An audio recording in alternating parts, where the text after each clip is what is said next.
Welcome back. This is KTN Prime, and we are moving on to tonight's discussion. Indeed, an interesting one. Just to mention, the United States House of Representatives has approved legislation to extend the African Growth and Opportunity Act, AGOA, through 2028, with a bill now set to proceed to the Senate.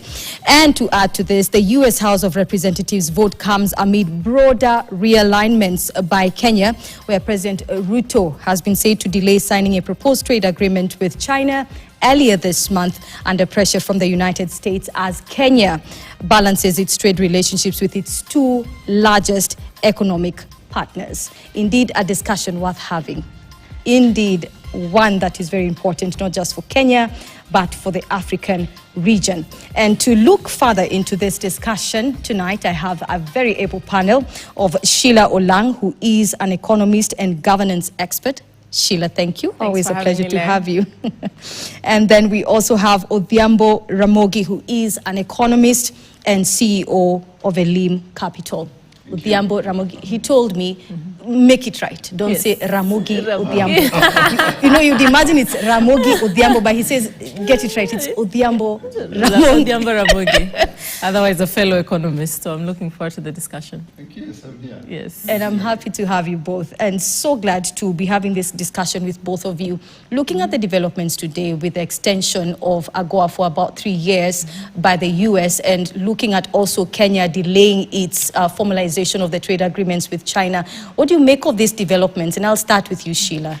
I think they're very interesting developments, and the developments that we have to look out for.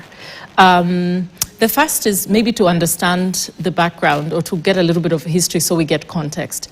In previous administration, the pre-Donald Trump that we have today, China and the US have had very different styles of doing their foreign policy and their foreign trade policies. China has generally been a sticks and carrot type of approach, right? So that you get a carrot, that means that you get a sweet deal if you're very Chinese allied or Chinese oriented. And then the US has been really trying to have a more diplomatic, almost like a more benevolent, if you want to sugarcoat it that way, approach. Hence, AGOA was started during Obama's time. And this was supposed to open up Africa. There was a huge trade imbalance, as you can imagine. And this was supposed to help African countries to be able to, export into the US at very favorable or sometimes no tariffs at all. And this was supposed to, work on this trade imbalance. But that was the US then. And if you look at the US now, it's a very type of US. It's a very different type of US. And if you ask me, I think Trump has really put the carrots and sticks formula on steroids, with no filters at all. So basically, if you are a friend to the US, he's doing America first, so either you give me what I want or I withdraw anything. And this has seen he's pulling out of the UN, he's pulling out of several agreements. So there's nothing like the old style of American diplomacy that we were used to. So it's a very new wave, and it's a place where really as a country, even as Kenya, we really have to watch what we do. It's either you want to pick a fight with the US or you want to keep China. And in my opinion, this is, I've studied the BRICS for quite a while, and I used to be excited that there's a different formation outside of dollarization and all of that, because there's issues that come with the idea that we are all stuck on this dollar system. And so when the BRICS kind of came up, it was quite exciting. But you can see that Trump's America is really looking out and saying we want to dismantle them in any way possible. And how do you do that? Well, you work on the trade agreements. And so we are seeing a place where Kenya is trying to play this delicate dance, where we had already formulated a good South-South. This is China-Kenya, South-South relationship, and we can develop ourselves South-South. We should not look West. But then you have Trump as a president, and now it's no longer the same. It's not business as usual. If you do not look West, then there are consequences. Odhiambo, your thoughts on this? Well, it's an exciting time to be alive. The situation we find ourselves is where African countries found themselves post-independence during the Cold War, where you had to choose Russia or the US. And at that time, I remember Tom Mboya and Jomo Kenyatta were allied to the West, with Jomo Kenyatta having very deep connections to the UK, and Tom Mboya really just bosom buddies with the Kennedys. On the other hand, Jaramogi was leaning east and he secured some very interesting aid from China, which was not accepted. The only thing he was able to manage to build was the hospital in Kisumu, because the president at that time in charge was getting his influence from London. Where we find ourselves today is there is a struggle, as Sheila has rightly pointed out, between the US and China. And their problems are many. There is the whole question of BRICS, with China imagining that really they can outdo the Americans as regards an international currency. There's the whole question of technology. China's technology is advancing, and the US is getting uncomfortable with that. There's the whole question of geopolitics and security. And so even by the time the US Congress is going to approve AGOA for the third time, they are not approving it out of benevolence, as she's rightly put it. They are not approving it out of the need or necessity. They are approving it as a security measure to curtail the influence of China in Africa. And I think that's okay. It's within their interest to do that. My problem, however, is that it's only been set for 3 years. So that now this round is going between 2025 essentially to 2028. Now, this is a big problem because the first one was 15 years, started by Bush. The second one was 10 years in 2015. Now the third one, which is under Trump, is 3 years. That leaves a lot of room for speculation. It leaves a lot of uncertainty. And the very thing they are trying to avoid, which is to push Africa towards China, is actually the results that are going to come. Because there's no head of state that is going to sit pretty and wonder what next after 2028, and especially when it's being dangled in a carrot and stick environment. And so for me, it's welcome that AGOA is back. It's unfortunate that it's being weaponized. You know, looking at the reaction from the Kenyan government, we see indications of what the Principal Secretary for Foreign Affairs, Korir, saying today on Tuesday, that the passage of AGOA, the reauthorization bill, has been welcomed. And this just bringing us to the fact that the president had been at the forefront of efforts to push for the extension. It feels like an endorsement of this extension. And yet I hear you, Odhiambo, saying it's perhaps not safe. Because it's only 3 years. Sheila, you mentioned the state of the U.S. right now, how the U.S. President Donald Trump is handling countries. Either you're on my side or we boot you. Right. You know, if you don't toe the line, then we find another way to make you toe the line. Right. I just want to understand, because we do know that the China trade deal with Kenya has not been formalized and remains pending approval by Kenya's cabinet, parliament, and the president. What does that mean for Kenya? We've had the government today welcoming the decision for the extension. If Kenya goes the way of the extension, what are we saying about the China trade agreements that Kenya is yet to formalize, Sheila? I think, like Ramogi said, we are in unfortunate times, and therefore I think Kenya needs to be really trying to toe the line here and think Kenya first. Because in this whole conversation, sometimes what is lacking is America is looking out for itself rightfully. It has a right to do whatever it wants. Trump's administration is saying America first, and what does this mean? It means that Trump prefers bilateral agreements. That's, you've seen the cases with USAID and health, and preferring a direct contact with these countries rather than these multilateral agreements. So you can see that now it's 3 years, you know, which is, it's not 10 years or 15 as we would have expected. It's only 3 years.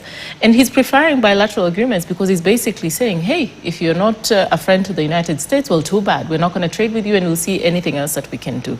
Now, back to the question at hand. What Kenya needs to have is it needs to have a very pragmatic approach to trade. It needs to think Kenya first. So you open up your books and you say, what is in the best interest of Kenya, right? Both short-term and long-term.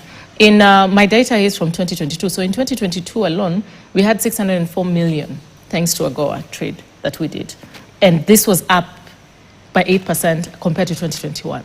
So AGOA is critical. We get a lot of jobs because of AGOA. We get a lot of remittances thanks to AGOA. So AGOA is very critical to the Kenyan market. However, we should not forget, and we should not just disregard China as well as an ally.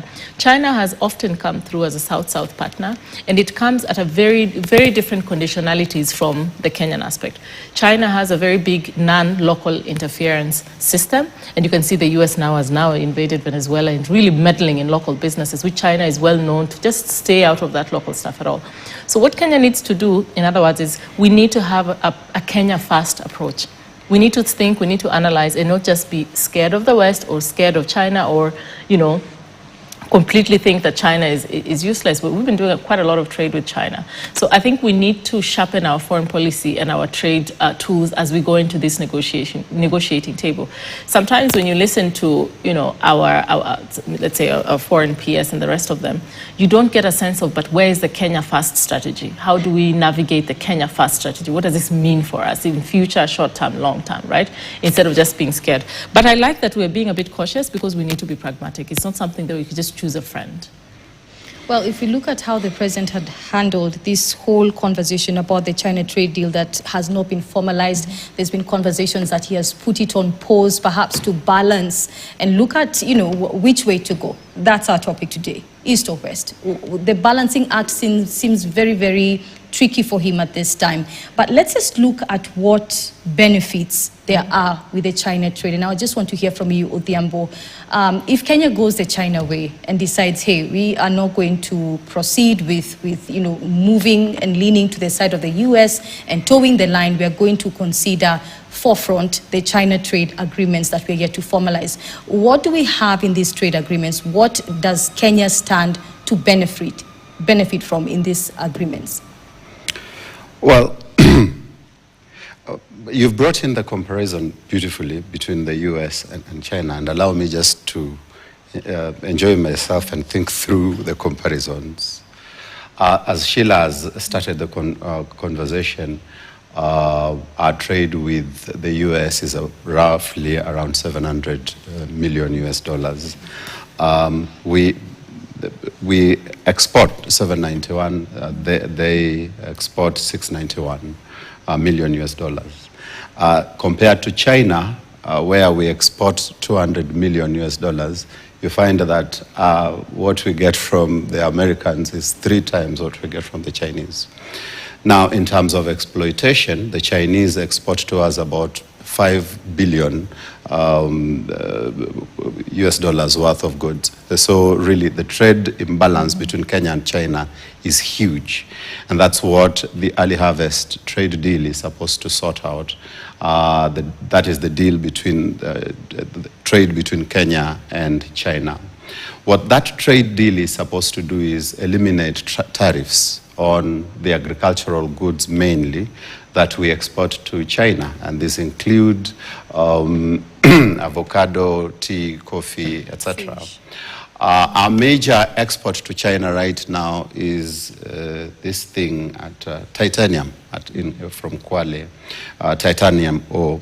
But now with that trade deal, of course, it means that more agricultural products can be able to make it to China.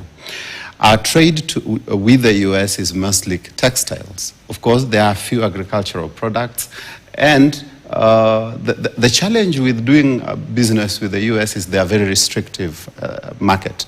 And so agricultural products that need to go there really must pass through a lot of hoops for them to access that market. Then there's the whole question of, beyond trade, what value do we get out of these two partners?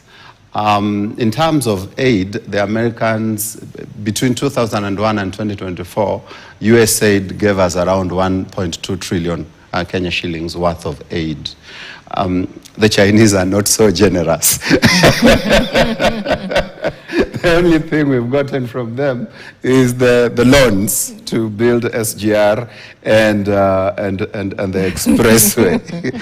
In terms of investment also, you will see that we have received significant investment from the US. In the last 10 years or so, we have received around $3 billion US dollars from the US. In terms of investment, we've only received about 1.7 billion from China. In principle, at the end of the day, each of these partners have something unique that they are giving us. And I've not even gone into the qualitative influence that the Americans have of, say, the IMF, the other partners within NATO. And so we really cannot ignore the Americans. But there's also value in doing business with China, because they are willing to accept agricultural products, and agriculture is important now. Additionally, China is willing to share its technology, its 5G technology. The Americans are not as willing to share their technology with us. They do not want us to adopt the Chinese technology, but they are not willing to share their technology with us. In terms of trade deals, China's decision-making is fast. You want a project done within 3 or so months, you already have a decision and you decide whether to move forward or not. With the Americans, you know, we started this conversation on a trade deal with them when Trump was in power the first time. And at that time, it was being called free trade agreement or something. And then Biden came and changed it to a strategic trade and investment plan, STEEP. Which now Trump has inherited, and still we do not have a decision on that. Even AGOA itself really lapsed in September, and now is when their Congress is considering it. And so we cannot ignore China as it is. We need both parties. And that is why it is unfortunate that the Americans do not feel comfortable with developing countries doing business with China. I think that is a conversation that the African Union can have collectively with the Americans and say, look, in a free world like it is right now, we need to do business with every partner that we can afford to do business with, and we cannot neglect China. You know, the interesting thing is this, and some have highlighted this, that it's sort of like a pattern that seems a bit familiar. When African states deepen their economic ties with China, we see Washington responding from trade, access, financing. We see institutions it influences, and now Kenya is part of that broader pattern. It feels like the US is not willing to do business with Kenya, while Kenya is doing business with China. So where do we stand, Sheila? I mean, that is the reality of it. And I honestly, I would not expect that, you know, in 2026, we're expecting the US to be some kind of savior coming to save us. We have to sharpen our negotiating tools. We have to bring things to the table that will give us the freedom that we need. Listen, we live in a very neo-colonial world. You want to call it colonialism, but we are in a place where if you don't bring anything to the table, then you get manipulated.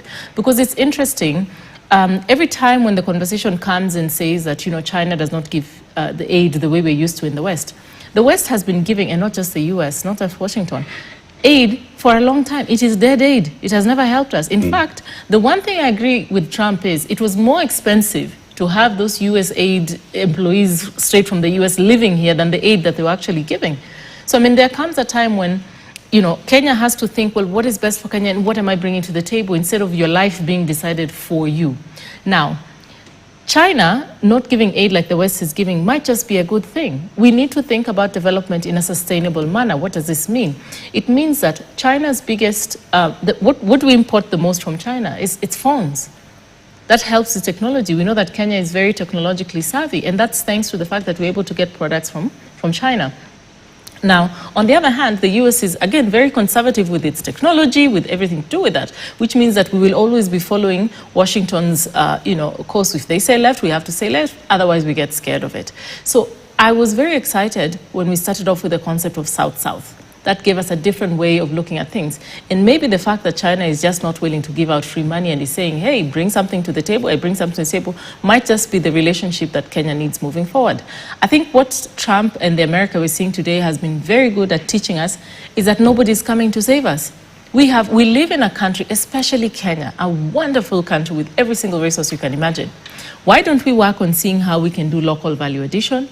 You have seen that we are exporting, all these minerals that we're taking from Kwale to China. Why can't we make whatever they're making in China, come back and make it here, so we do local value addition and we have our own products?